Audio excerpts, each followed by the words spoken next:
Thank you for tuning in to the Black and Gold Hockey Podcast. Please subscribe to our weekly Boston Bruins hockey talk on listening platforms such as Apple Podcasts, Amazon Music, Google Podcasts, iHeartRadio, Stitcher Radio, and Spotify Podcasts. We'd certainly appreciate it if you give our show a 5-star rating along with a written review. You can also subscribe to our official YouTube channel for a video version of our weekly program. If you'd like to support our show financially, please go to our blackandgoldhockey.com website and click on our affiliated Fanatics banner before shopping online. Another way to financially support our weekly program is to become a Patreon member to be eligible for weekly Boston hockey prizes and monthly Boston Bruins hand-signed jersey giveaways. Please go to patreon.com/blackandgoldhockeypodcast and donate just $1 per episode. Many thanks for the continued support and enjoy the show.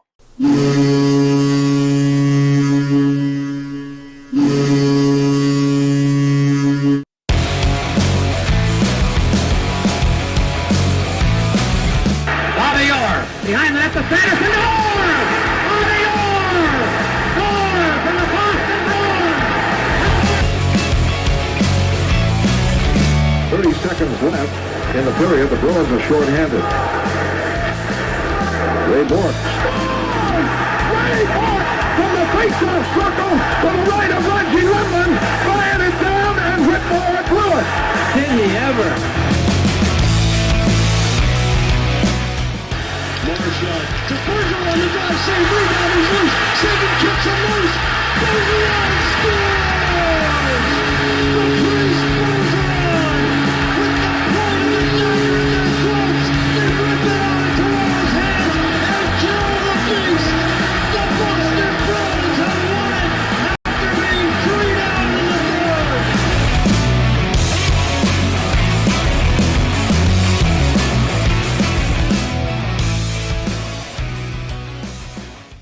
What's up, Bruins fans, and welcome back to the Black and Gold Hockey Podcast. This is episode 293 and is a bonus podcast as fellow hosts Dominic Tiano, Kevin O'Keefe, and myself have a special guest joining us a little later in today's program.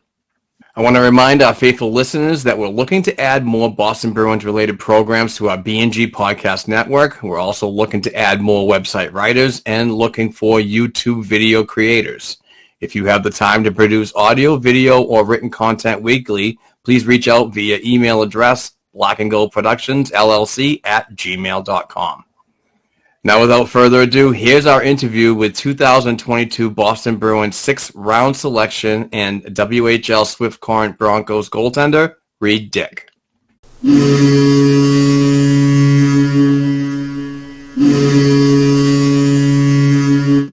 What's up, Bruins fans? And as we mentioned to begin the program, we do have a very special guest, and his name is Reid Dyck, and he is a Boston Bruins 2022 6th-round NHL draft pick and currently playing with the WHL Swift Current Broncos. Reid, thank you very much for joining the Black and Gold Hockey Podcast. How's the summer going so far, bud? Yeah, thanks for having me. Happy to be here. It's been a really good summer. Obviously started with the draft day and then my week in Boston, but it's been a really busy couple of weeks, but it's been a lot of fun. Awesome. When we start our interviews here, we like to get to know the players a little bit more, get a little bit of history, we always try to begin by getting to know each participant with a little bit of background into the player's past. So what age did you start skating as a child? And also, who inspired you to go in the crease and play goal in the first place? Yeah, for sure. So I would have started skating just about as soon as I could have. I had 2 older brothers who also play hockey growing up. So I was kind of just following their footsteps. So it's kind of just my trajectory to get on the ice. So I started skating as soon as I could have. Played player for a while. And then I always wanted to be a goalie, but my mom was always hesitant about it. So I was always playing half and half goalie, half player until I was about 12 years old. And then I made the full-time switch to being a goalie. So I finally won the argument there. Which I'm pretty happy about. And my oldest brother, Griffin, he's 23 now. So he was a goalie growing up, and I just always loved the position, always loved putting on the gear. And then my dad was also a goalie, and he unfortunately passed away when I was 8. But he was a goalie and played some junior hockey, so I felt like it was kind of a good place to start and good people to follow. And I kind of just fell in love with the position and stuck it out, and here I am today. Nice. Awesome. It's funny that you said that she was hesitant about you playing goaltender. Was it because she was afraid that you might get hurt doing that? Because I feel like being a player, skating up and down the ice, there's probably a little bit more room for injury there. Do you agree with that? Yeah, totally. I think she just wanted me to be a good skater and not get into it too fast, not be a goalie too fast and get stuck in one position. So it worked out well. I mean, it did help my skating, I think, too, and seeing both sides of the game for that long. It worked out well for me, and I wouldn't change a thing. Awesome. Dom, what do you got? I was going to say, when you got older brothers, the youngest is usually forced to play in net because they don't want to. So good to hear that your older brother was a goaltender too, so you sort of followed in those footsteps. But you've been very successful throughout your career. So I want to go back to your time with the Pembina Valley Hawks. You made the jump from their under-15 program to their under-18 program in a year. So all the experiences you had growing up as a kid, you were probably for the first time going up against older players in an organized league. What was your mentality going into that 2019-2020 season? Yeah, so I was super fortunate enough. So that'd be our AAA team. That's kind of our regional team, and I'm super fortunate that the rink we play out of was about 5-10 minutes from my house. So I got to stay at home playing AAA hockey and stuff until I moved on to junior, which I'm super grateful for. But yeah, that jump, I knew it was going to be a big jump. Obviously playing with guys 3 years older than me, but I was just looking in to go have some fun and go prove what I could do. I did have a lot of friends still playing on the team, even though they're a year older. So it made it an easier jump that way, as like locker room wise, and I was comfortable there. So I kind of just came in and did my thing and just played hockey, and then had some success with it. And it's really unfortunate what COVID did to our end of our season, but we were looking really good in playoffs, and unfortunately we couldn't see the ending. But it was a really good year. Yeah, you had some outstanding, dazzling numbers. I think you only lost. You were 17-4-0 that season. I'm just going off the top of my head. I can't remember now, and 3-0 in the playoffs until the season was finally ended. So yeah, dazzling numbers. Yeah. Thank you. We had a really good team. We had a pretty strong D-core too. So it wasn't just me out there, but yeah, it was a fun year. Dom, you got another one? I want to talk a little bit about last season, if I could, Reid. Tough season for Swift Current. Missed the playoffs by one victory, I believe it was. You faced a lot of rubber, and people who don't get to watch you play, they look at the stats, and stats don't always tell the whole story. So as you can see behind me, I got a tweet up there from World Hockey Report, and if you can't see it, it says the Swift Current Broncos have a legit tendy and someone who is going to get a steal of a prospect in the draft. Talk to me about how difficult a season it was for you and the team to miss out the way you did, but how the experience has helped you out a lot going forward. Yeah, there was a lot of learning lessons learned last season. Obviously, there's a lot of ups and downs for me personally and for the team. But I still took a lot from the year. It's still a great year. I didn't quite get the net quite as much as I wanted to. We had a really good 20-year-old goalie, Isaac Poulter, playing, and he had a really, really good year, and ended up getting a contract out of last year, so super happy for him. But it's hard for me. Right? He's a Ducks signed with Utica. Yeah, he went to Utica AHL. Yeah. So it's hard for me just to find my consistency that way of not getting the net as much as I'm used to, and trying to be perfect every 2 weeks, every week and a half. I learned is very hard to do. So I really looked at it just as a developmental year, just trying to improve my game as much as I can in practice and stuff that way, and then really work at what I can in games and just go out and have some fun and try to win a game when I get in the net. So it was a really good year that way, and we had a really good group of guys. Like you said, it left a pretty salty taste in our mouth, just missing playoffs by a game. I think we ended the year 0-4, so that was a really tough stretch for the guys. But we're coming back this year with a lot of returners, a lot of the same core, so we'll be a very exciting team to watch this year. Reid, going back to your draft in the 2022, about early last month, where were you when you were selected in the 6th round? And were you surrounded by family and friends, or more particularly, how was the moment for you and family when the pick finally came down? Yeah, so I had some family over and just a couple close buddies. I didn't want to make it a close thing because nothing's ever set in stone. So didn't want to send too many people home disappointed if it didn't work out.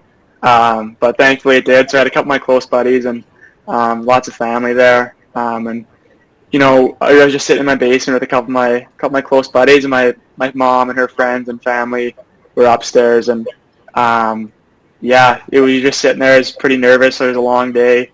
But then seeing some of my teammates go ahead of me and stuff, it was awesome seeing those guys go. Just a really good look for our organization in Swift Current here. And then when my name finally got called, it was just a rush of emotions. Obviously, it's something you dream about, and it finally happened, and it was unbelievable. And really happy I got to experience the moment with everybody I wanted there. So it was just an awesome day. And then obviously you get on the phone with people from the organization, and they're telling you welcome and stuff, and it's a long, nervous day, but you feel very relieved by the end of it. That's awesome. Congratulations, by the way. Thank you. Yeah. You know, yeah, and Reid, so the Boston Bruins, they're very particular when it comes to their goaltenders that they pick. So it's definitely a good thing you're picked by the Bruins. It shows that you're a good goaltender. They have a lot of success when it comes to their goaltending and drafting. So have you been able to talk with Bob Asenza or any of the goaltending coaches at all yet? Yeah, Mike Dunham actually just texted me today checking in. So he's their development goalie coach. So when I was in Boston for development camp, I got to meet Bob and Mike. They were both there to work with us a bit. So it was super cool. Growing up in Manitoba, Bob Asenza is kind of a Jets legend there, so it's pretty cool to meet him finally. Super cool to meet him, and they're both great guys, both very knowledgeable. So I'm really looking forward to getting to work with them a little bit more in the future here. That's awesome. And I do have a follow-up question if I can real quick.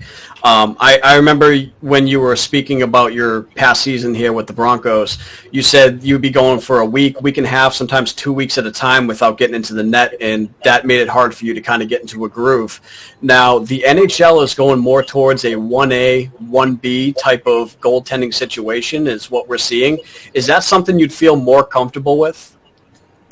To be honest, now that I've went through it and I've kind of learned how to deal with it, I'm pretty comfortable with anything. Obviously, I want to be in the net as much as I can, and I really, no matter what the situation is, you're never going to be completely content sitting on the bench, right? So, I think it is good to have a 1A, 1B situation, keep both guys fresh, and then obviously you're going to lean on a guy in playoffs, but he's going to be fresh for playoffs. So, and especially at my age, it's more of a developmental league. I mean, everyone's trying to win, obviously, and you're pushing hard to win, but it is also, no one wants to be a good, junior player, right? You're always trying to be a pro player and be a good pro player. So I'm a big fan of the 1A, 1B, but you never want to be the 1B.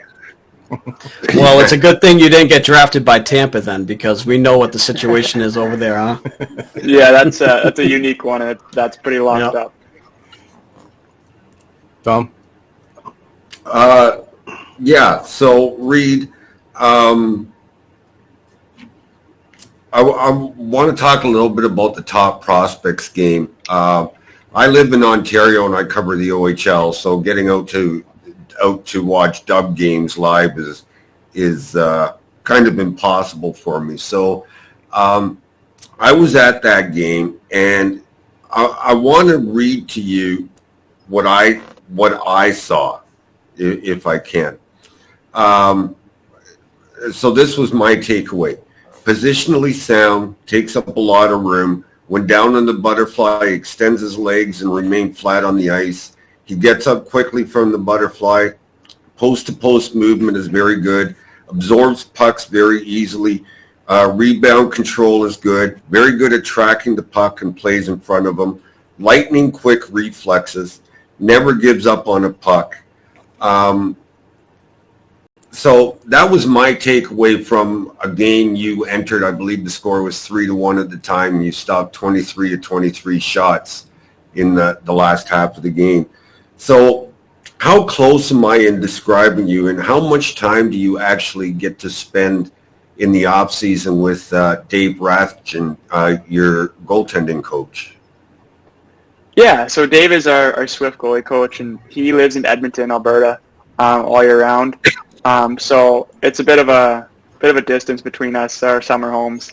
But I go out and work with him for a week in the summer, just a full week to work with him, and we're in contact all summer long, but it's just kind of through the phone call, through FaceTime, stuff like that. So I have my own goalie coach back in Winnipeg, Manitoba, that I work with during the summer. But I do get to see Dave once for a week of summer, and then talk to him on the phone quite a bit. And yeah, like you said on your notes, I take pride in my compete level. I'm not always the most orthodox goaltender. You don't always make the save look the simplest or anything, but I just battle and just really try to keep the puck in the net any way I can, and it's something I'm working on to make it look a little easier. But yeah, it's still a work in progress. Well, Bruins fans are used to Timmy Thomas, so a little bit unorthodox is okay with them. Absolutely. A two-part question for you, Reid. What were your thoughts of the city of Boston when you visited development camp? And also, give us your thoughts on the facility at the Warrior Ice Arena, top-notch place, huh? Yeah, unbelievable. So when I first got to Boston, driving in, just keep in mind I live in a city of 12,000, 13,000. Grew up there, so anything is a big city. But yeah, it was unreal. Driving by, seeing the Garden, and then on the way to Warrior Road Arena, obviously driving by Fenway, seeing that. And unfortunately, we didn't get to do too much touring or anything. Didn't have too much time during development camp, but really looking forward to hopefully seeing the inside of Fenway one day, and maybe catching a Red Sox game, and maybe in a Celtics game or something. Like it's an amazing city, and I haven't heard anything but good things about it, and I just really look forward to seeing more of it. Nice. Let's see. So I was going to actually ask this earlier. It might be a little bit off topic now, but I'm going to just ask anyway. Is there a goalie that you model your style of goaltending after at all? For me, it might sound like a cliche, but I try to play like Andrei Vasilevsky, just because, we're both pretty lanky guys, and we both make a lot of athletic saves and rely on our athleticism a lot. So that's something that I try to take away from him, and he's got great hands, and he's always over top of the puck, and he's a really good skater, which is something I'm trying to get to. I'm not quite as good at my edges as he is and stuff like that, but I don't think you can go wrong modeling your game after him. But he just has a lot of good things in his game that I try to follow. Great, I love that. Reid, a lot of skaters now get more and more into lacrosse because there's a skill set that in lacrosse that can help them as hockey players. But you're a baseball player in the off season and a catcher. Am I correct? I was, yeah. I took the last 2 years off, but yeah. So yeah. How does catching in baseball help you? Because I know you have a lightning quick glove hand in hockey. So do you think that helps you in any way? Absolutely, yeah. Oh, sorry. No, go ahead. Yeah, absolutely. I think just playing as many sports as you can growing up is never going to hurt you. Developing different parts of your body, like muscle-wise. Like each sports require different muscles, and playing as many sports as you can just really makes you a complete athlete. And for me, I fell in love with baseball too. Growing up, it was play hockey all winter, play baseball all summer. And I did that right up until I was 16 years old, I think. And then I still like to throw the ball around and play some ball here and there, but obviously you can't play too competitive with where I'm at in hockey. So I really think baseball is just, it takes your mind off the game of hockey. It makes you think a different way, but it keeps you mentally engaged for a long period of time, just like hockey would. So there's definitely good takeaways, and I'd really recommend anybody else to go and play some summer sports in the off season. Reid, I want to tail off on that a little bit. Do you find that younger hockey players, they're not all about hockey 24/7, 52 weeks a year anymore in the training regiment, like so many previous outstanding NHLers have done. But do you think that now that as the game evolves and the talent gets better, that you need a break? You need to get away from the game for a little bit and mix it up like you did with baseball and so on. Do you think that's more apparent as the game starts to grow moving forward with the younger players? Absolutely. Like, you got to go and be a kid still. Like, you're not a pro athlete when you're 8 years old. So you got to go and be a kid. Like, you have stuff you love to do, and you got to like fulfill your hobbies and stuff. You can't just be all focused, because by the time you're 18, you're going to be sick of it, right? You're going to be so focused for 10 years, and you're going to be sick of it. So, you got to go and do other things and really get your mind off of hockey for months at a time, honestly, in the summer when you're young. For me, like I said, I only became a goalie when I was 12. And I took my mind off of hockey in the summer. I was all in on baseball, traveling over the province. So I think you got to find a balance that works for you. Not everyone's going to be the same, but you definitely need an out of hockey to reset and just refresh your mind for the season coming up. Yeah, you don't want to burn yourself out too young. Yeah, exactly. Yeah, Kevin, it's great that... Go ahead. Sorry, I got a follow-up even to Mark's follow-up. So this week you're on the ice, Reid, with the kids. On the ice with the kids, and these kids look up to you sort of like a role model. So do you actually talk to them about that when you're with them, and about getting into other sports? And because I'm not sure what the age group was that you were with this week. Yeah, so it was like a kids camp. So there's multiple groups. The youngest was, I believe, a U7 group or a U9 group, and then the oldest was U12 or U11. So kind of right in that age group. And I do try to just see what they're doing in the summers and stuff. Like, just have conversations with them, because they're there to play hockey, but it's pretty cool to have the Broncos on the ice with them, and that's kind of their highlight of the week. So it was a really good week. A lot of good kids and stuff, and it was a long week. There was 2 skates a day and some dry land, so the kids were pretty tired as the week went on. But it was good to see all those kids out there and working hard in the summer and stuff like that. So it was good to see them. Am I allowed to ask a question now, Dom? Is that okay with you? Okay, so we were talking a little bit about what you're doing outside of hockey as far as other sports goes, but honestly, a lot of people out there forget that people who play hockey or any other sport professionally, or however they play it, they're also human. They have a life outside of the sport. So do you have any hobbies or any favorite TV shows, movies, anything like that helps you get away from, the rigors of hockey and training and just getting yourself into that? Yeah, and I'm a big fan of golf in the summer as well. Nice. It's kind of been more of my summer sport lately. Love to go golf with a couple of buddies. It takes up a lot of time, and you're out there in the sun and stuff, and it's just really good for you. So I really enjoy golf. And TV shows, I'm a Netflix guy a little bit. I like The Office, Friends. I've watched The Ranch a couple times over. I'm a big fan of it. So, but yeah, you got to find something else to do away from hockey, and you got to live your own life a little bit. So for me, it's just in the summers it's golfing, and then in the winters here in Swift Current, it's just hanging out with teammates at a house or something. Not much to do here, pretty small city as well. But just being with their teammates away from the rink getting to know them a little differently, not as hockey players, is good too. Good. It's a if you like golf, it seems like maybe you should have been drafted by the Maple Leafs, but I mean, it's wow. I had to throw it in there. This is a Boston Bruins podcast. I had to do it. That's funny.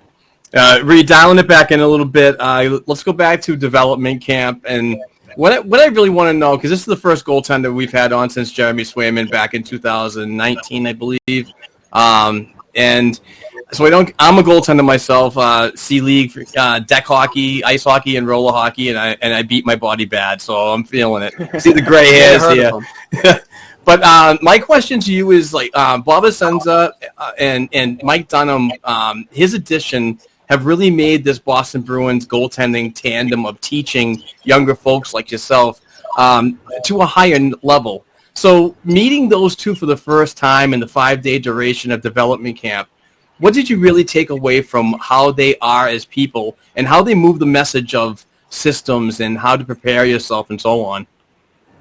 Yeah, I mean, both those guys had great careers. So when they say something, you listen, because they're not trying to make you worse. They're definitely trying to make you better. So they were, for the development camp week, they kind of just let me play my game.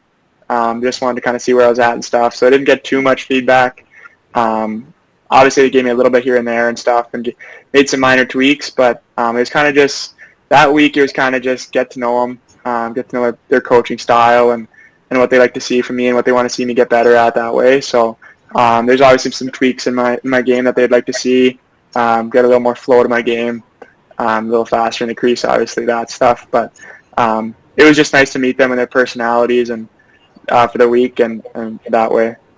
Yeah, I thought you did a fantastic job during all 5 days. I covered it as a media member. I'm a Providence Bruins credentialed writer, so I stayed right behind the net watching you on several occasions. Yeah, I was the crazy guy with the camera right behind the net taking all the shots. So no, but it was good to see you out there. You were really trying hard, and I think you really put on a really good show for the Bruins brass to take that forward and kind of, obviously you're gonna play in Swift Current this season and possibly even next season, and after your 20-year-old year, hopefully I'd like to see you in Providence with the AHL club, the top minor pro affiliate of the Bruins, and who knows from there. But I think that they hit on something with you, and I like the way that the staff mentioned that they weren't concerned about your numbers this past year or any of your numbers as a pretty much a backup, because Isaac Poulter and so on really had the reins. But this is your year to shine, and then next year, your 20-year-old year, so hopefully you get in the fold, because there's going to be some holes in this goaltending core sooner or later, and you might just fit right in there nicely. Yeah, no, I'm looking forward to it. Don't mean to correct you. I have 3 more years, including my 20-year-old year here, but I do still hope to be in Providence after my 19-year-old year, 20-year-old year there, so okay. I'm really looking forward to it. Yeah, and like I said, we have a really good group here this year, so we should do some damage and hopefully have a playoff run the next few years. So awesome. Yeah, I think it was actually Mark. Bob Essenza that said the Bruins have had their eyes on you for some time. So I think it goes back to prior to your WHL season.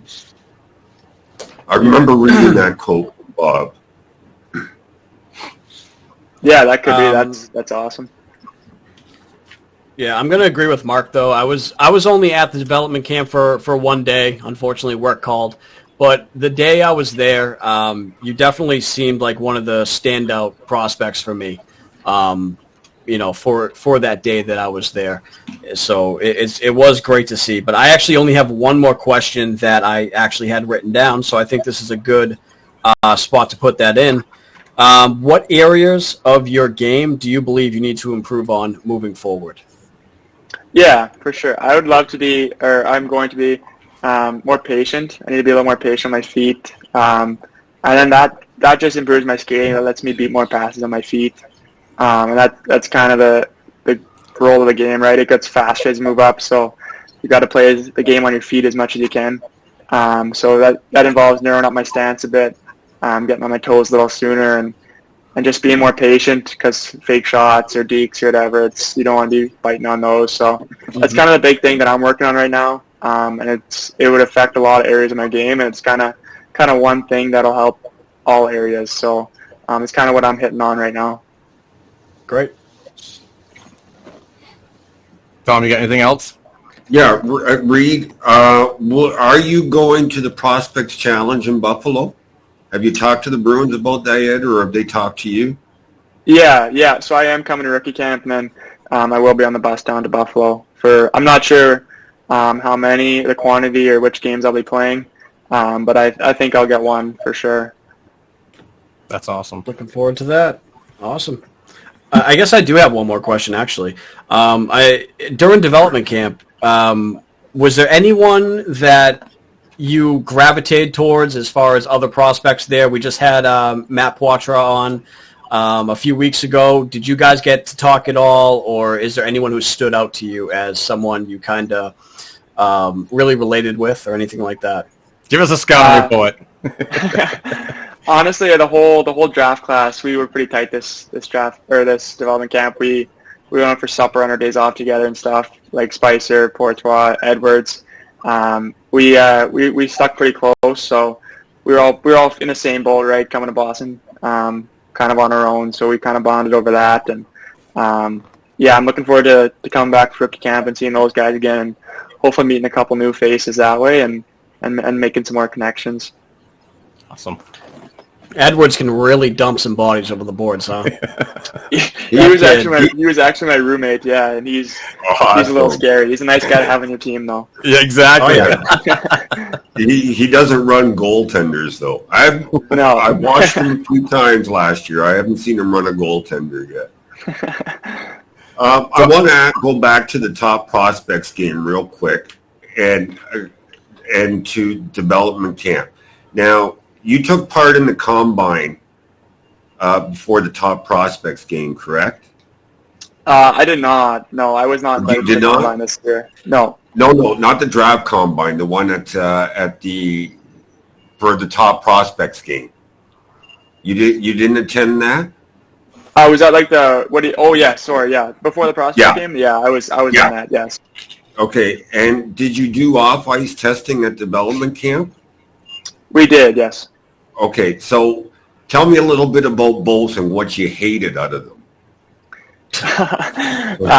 The prospect combine stuff wasn't too bad, honestly. It was really? Pull-ups, high jump, some sprints. I think it really wasn't too draining at all. It was just kind of get a base of it. They wanted to keep you fresh for the game, I think. So there wasn't too much. And then in Boston, it wasn't too bad either. There was a salt bike 3 mile.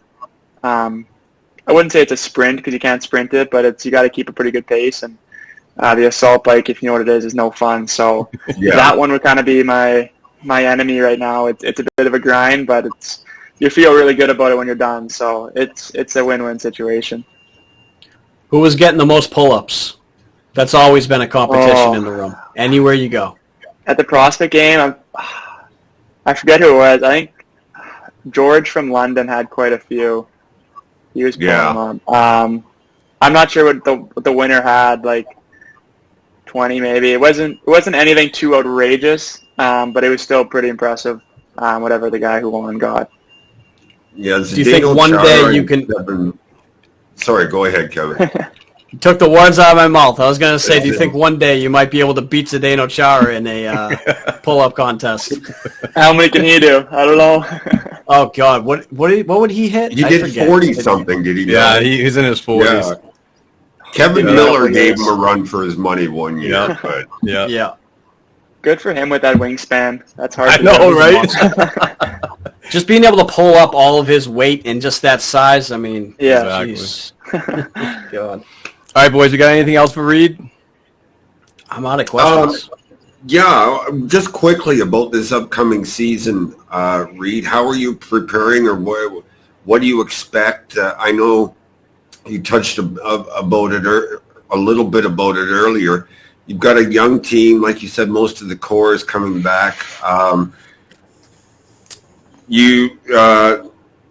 Gage Alexander, new goaltender coming in. to pair up with you. So what are you expecting out of this season for yourself and the organization? Yeah, no, it'll start with a good camp here coming up. We'll have a really competitive camp, especially with all our returners and stuff. And no one's spot is really too safe. And like you said, we brought in Gage, who fills a void we had of another goaltender. So it'll work well. Like, competition's always good for us. So I'm looking to hopefully play 45 games this year, 40 games this year. Kind of take the reins from Poltz last season, and just stay consistent throughout my starts. I mean, obviously, there's going to be ups and downs, and it's just kind of how you rebound from those downs that'll pay off, and that's how you got to learn through it. So, looking forward to it. And that's kind of my goal for the year. Awesome.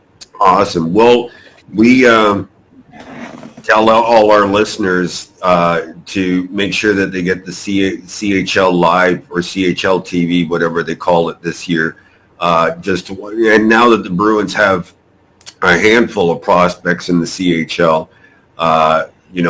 it's well worth it. And if I can, just a quick shout out to Craig Boschman, who helped set this up. He sent me a message just yesterday, I believe. I was tweeting out a video of you out with the kids, and he says, just LOL, thanks for the retweet. So when you see him, tell him I said thank you and a hello from us. Absolutely, yeah. Bosch is an awesome guy. Really good. Really good at what he does. He is. All right, Reid. That is Reid Dyck, a 2022 sixth-round pick from the Boston Bruins. Reid, thank you so much for your time, and continue to work hard and do what you got to do. Like we said, we're going to all have the CHL package. We're going to tune in and watch your games, and best of luck with Swift Current this year. Thank you, guys. Appreciate you having me.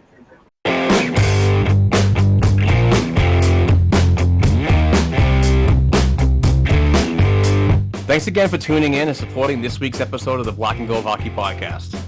Please give the show a 5-star rating and write a review on listening platforms such as Apple Podcasts and Spotify Podcasts.